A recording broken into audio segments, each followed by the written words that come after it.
My name is William Ray Watson, WilliamRayWatson, What is your birthday? June 25, 1930. So you were born on the day of the Korean War broke out 20 years before. June 25th, that's the day that the Korean War broke out in 1950. Yeah, okay. Wow. So you are born to be a Korean War veteran. Yeah, So where were you born? I was born in Dallas, Texas. Ah. Tell me about your family and your siblings when you were growing up. Well, when I was growing up, there was a lot of problems within the family. I have a brother and a sister, and my dad and mother, they separated when I was younger and divorced.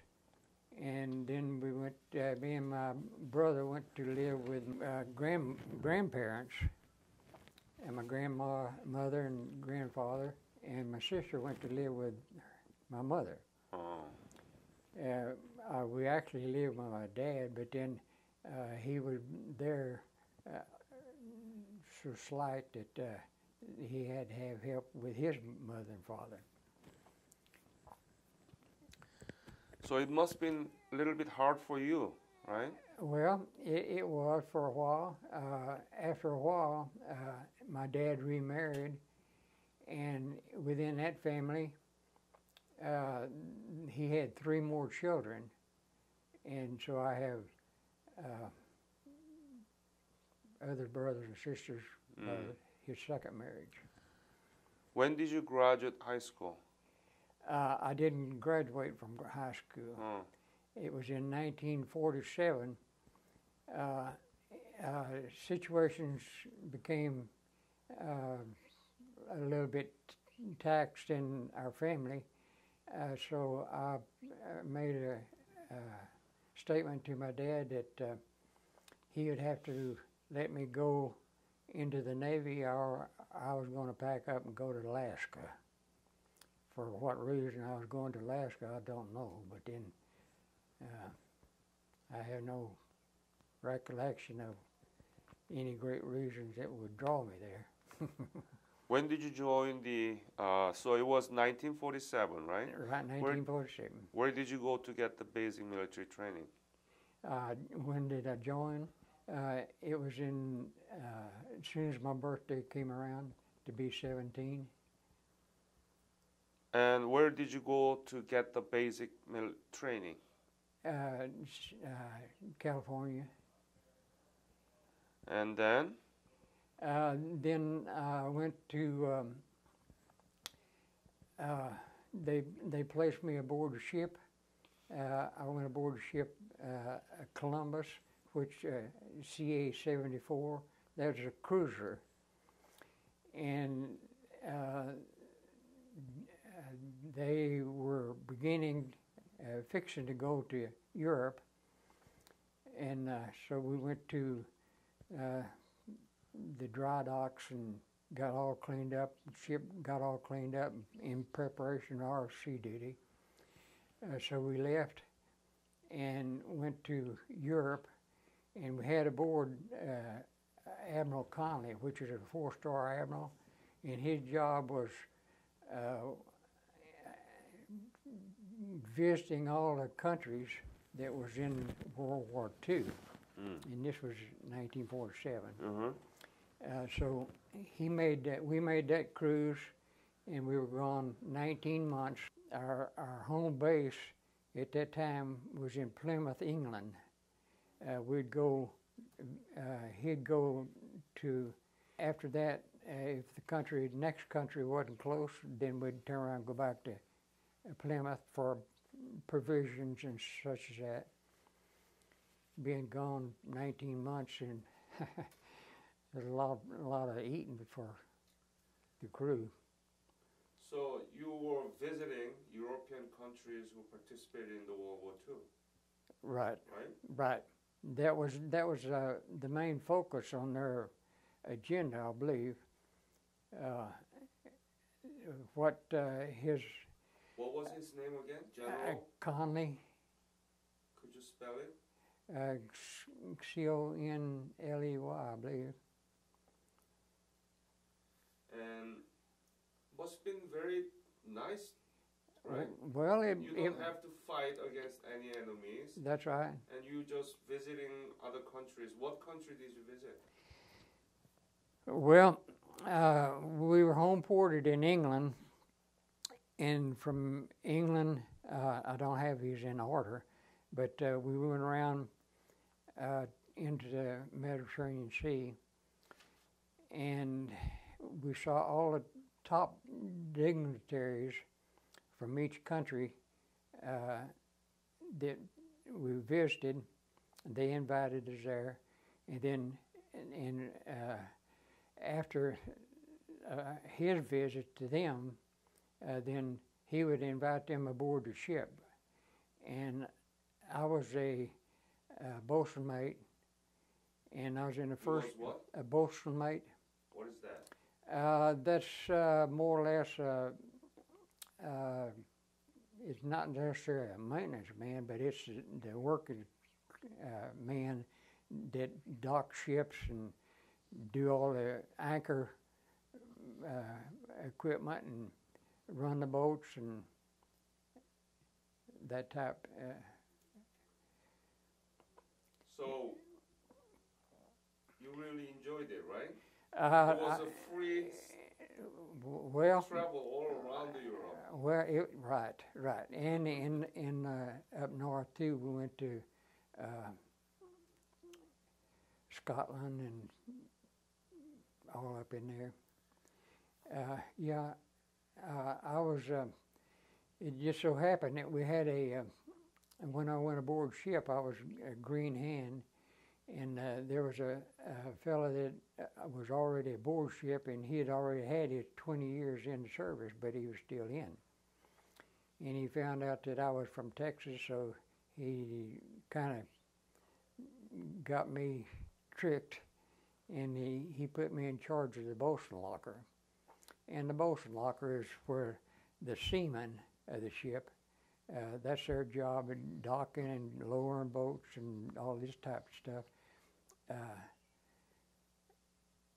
bosun locker keeps all that equipment, and him being the experience that he had, he found out what all I knew and what all I could do and what I would do before he put me in there. And so he came down and directed me and got me going and everything. So I stayed a bosun mate all the time I was in the service. So you've been there for 19 months, and then what happened to you? I went to, I applied for a submarine school, and I got it. And I went there, and they found out that I'm claustrophobic, so they wouldn't let me stay. Because being claustrophobic in a submarine wouldn't be a thing. So I went back. They sent me back to the station there, Navy station there in Norfolk, and waiting on my next ship. And I went aboard a destroyer escort. Destroyer? Yeah. What is the name of? USS Philip, DDE 498. Philip DD. E. E. And DDE. Right. The DD stands for destroyer. The E designates its principal factor, and that principal factor was chasing submarines. So we went from Norfolk back around to California, and then when we got provisioned and everything, we went right on over to Pearl Harbor. When did you leave for Pearl Harbor? Do you remember? No. no. But then I was aboard the Phillip about 2 years. I was aboard the Columbus about a couple of years, 2.5 years maybe. So, okay. So you went to Pearl Harbor. And And then that was before the Korean War or after the Korean War? this was during the Korean War. Was it during the Korean Right. War? You went to Pearl Harbor? Yes, and that we operated. Pearl Harbor was our home base, so whenever we'd go to Korea, we'd provision, load up and everything, and go to Korea, and then we'd go back and forth to various harbors over there, China for one, and then we'd go on the patrols that we were assigned to. Now we were a guard ship on the convoy there, Task Force 77, and one of our jobs was to make sure that the bigger ships, the cruisers and the aircraft carriers and all were in safe. So whenever they travel from one place to another, we had destroyers going all the way around, and they're just inside of a little tub. And So you were in the Korean War. I was in Korean War. So what was your main mission with the destroyer? Well, this particular destroyer, like I mentioned before, the E part on the DDE designation, that's anti-submarine warfare. So we were, as the other submarines doing their job, we would go and look for submarines. Of enemies. And enemies, right. And not all the time. We did participate in some of the shelling and some of that type of stuff. Were there an actual enemy submarine there? Did you have any encounter? Did you find any enemy submarine? We found some, but we didn't do anything about it because it wasn't right. They wouldn't surface, and we couldn't get the dead hold on them, more or less. Could you tell me the story that you found one enemy submarine and what did you do and so on? Well, if you know of any detail, please tell me. There's no detail to describe it. When we found the submarine, we followed it and tried to keep up with it. How did you find the enemy submarine? With sonar. Sonar? And all the finding devices they have aboard the ship, which was specially for that ship. What did you do? What was your the specialty in that destroyer? Well, like I say, I was a boatswain mate, and of course the boatswain mate does his task aboard the ship.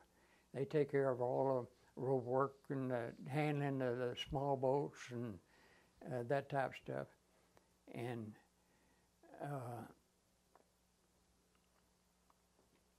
I lost the question. I mean, I asked about your specialty, but I Okay. know. But so when you find okay, the enemy submarine, you chase them, right? Right. Well, what happened? We just followed them and tried to make contact, and we would report that to the rest of the ships in our convoy. And then if we needed help and if we were given permission to depth charge them or shoot them or whatever, they would come from the admirals. And we didn't get that. And so we just followed them. Just follow. Did you feel kind of dangerous? Well, not exactly. No. Whenever you on a destroyer, it's not a big ship, and when the sea is rough, it's pretty rough. All the bouncing and washing aboard and all that type of stuff, it gets kind of tight. So most all the crews pretty well does what they're supposed to do in their own area. Now, the area that I had was up on the forward part of the ship. Our division, it was split from the bow to the first turret, and half of that belonged to first division and half belongs to the second division. So we didn't cross paths up there. We took care of our side, they took care of their side. And then if they had any body fall overboard or something like that, then we manned the boats aboard our ship. We'd have to put the lifeboats down and that type of thing. And of course, we kept it cleaned up, painted, and this, that, and the other all the time we was at sea and doing training and practice shooting. How about enemy Navy forces? We didn't run into much of that. Now, we were in Korea, and the Chinese decided that they would send their fleet over to Korea to help the Korean people. Mm-hmm. North Korean people. North Korean people. And so we were designated to join forces with the rest of the destroyers and the manned ships and meet them and head them off. So we did. And it just so happens that that was during 1951, I believe. In 1951,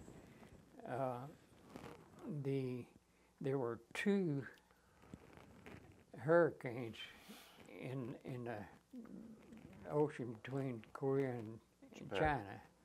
Oh, Korea and China? Yeah.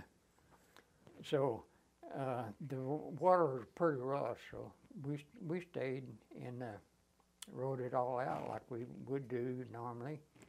And anyway, we did turn them back. Their fleet, we had a pretty good fleet. I don't remember how many ships we had, but most of them were destroyers, and we had a cruiser or 2.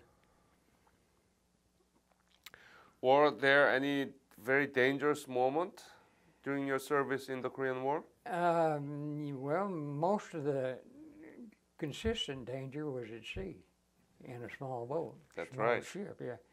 But then, whenever the larger ships would go on a bombardment, they'd chase trains and that type of thing. We did fire some, but then we didn't. That wasn't our major job.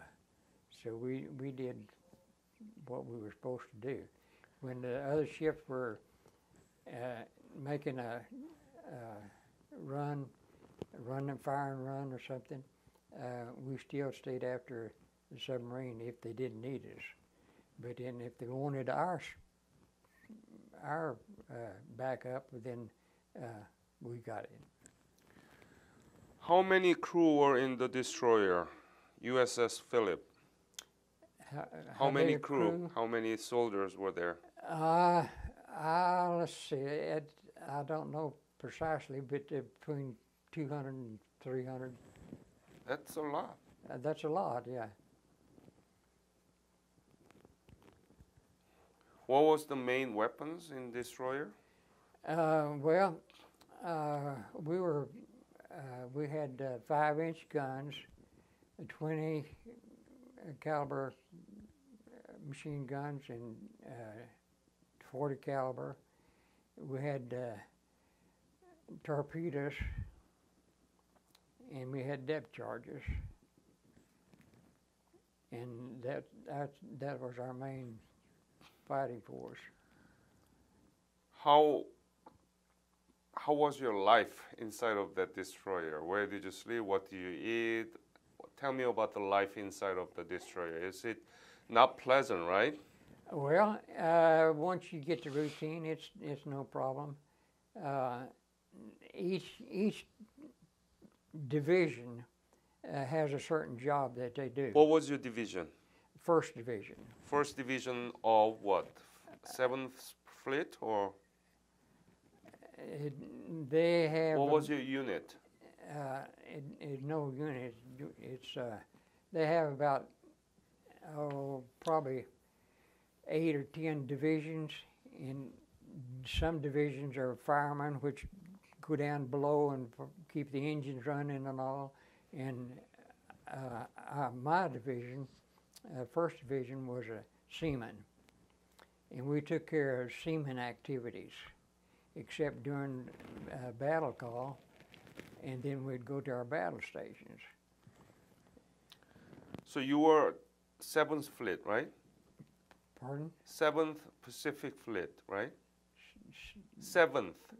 Seventh Fleet? Yeah. Yes. Yep. I mean, tell me about where you sleep, how you sleep, and what did you eat? Okay. Life in the destroyer. Okay. Life in a destroyer. Okay. It just so happened that the First Division was a forward compartment. The only thing more forward than nothing was a sand locker, which we used sand, and then ammunition. We kept ammunition in there for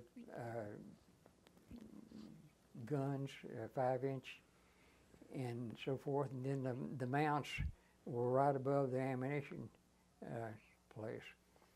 And right behind that, we squeezed into my living quarters was squeezed into the next compartment beyond that. And we had about 20 guys in a room this size right here. My goodness. Yeah, and right beyond, behind us, they had what they call the freezers. That was ice compartments where they kept food and stuff. And then right behind that was a lunchroom, the chow hall. So we were up there pretty well by ourselves. But 20 people in this small room, how do they sleep there? And we had bunks, and there was 3 high, and they all fit in. Each bunk had your own personal bunk, and then below the bunks, which were about 6 feet long, they had 3 lockers, 3 little boxes here with the top on them, and that's where all our gear, all my personal gear was in that locker. And the next guy up, his was the next, and the next guy up, his was the next. Were you able to shower every day? Yes. We didn't everybody take a shower every day, but then it was available.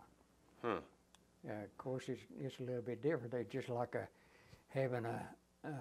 almost like having a hose turned on the tree over there and turn the water on, and I take a shower, and then he takes a shower, and then the next guy takes a shower.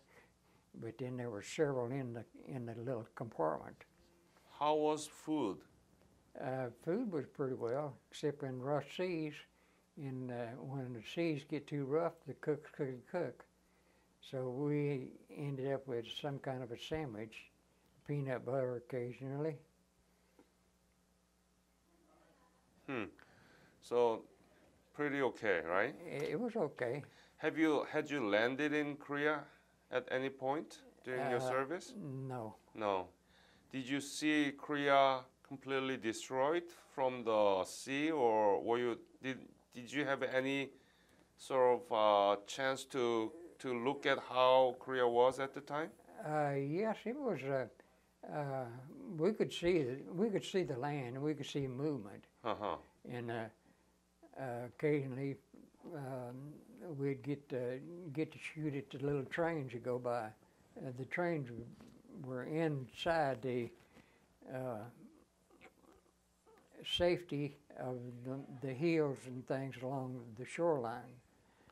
But then if they got a particular train they wanted out, then they'd send several ships in there, and one ship would fire here, and then another go around, maybe have to go around the mountain to be able to get the shells over at the train track.